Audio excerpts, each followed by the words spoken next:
बालेश्वर और नीलगिरी पुलिस को बड़ सफलता। सियाड़ीमाल अंचल चोरा मदभाटी में बालेश्वर पुलिस स्वतंत्र स्काडर चढ़ाऊ कर एसपी निर्देश में चढ़ाऊ होता जमापड़ी। घटनास्थल 10,000 लिटर कोच सह विपुल परिमाण में काठ मदरंधा सामग्री जबत कर मदमाफिया माने एभली चढ़ाऊ देखि छत्रभंग देइछंती। बहु दिन धरी एभली चोरा मदभाटी चलुथिबा बेले बालेश्वर एसपी घटना उपरे तीक्ष्ण नजर रखिथिले।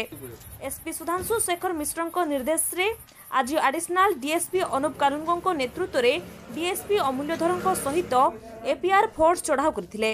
पर Nilgiri police sub inspector Vasudev Jaisingh घटनास्थल में पहुंची मदगुड़िक नष्ट करने सह रंधा सामग्री जबत करिसेंती।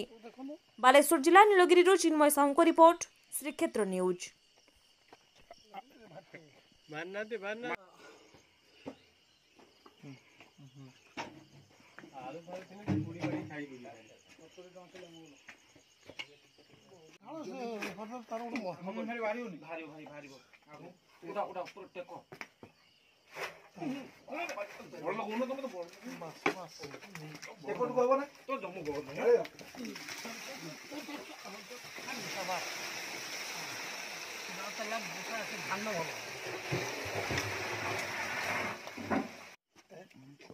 हाँ हाँ रेडी।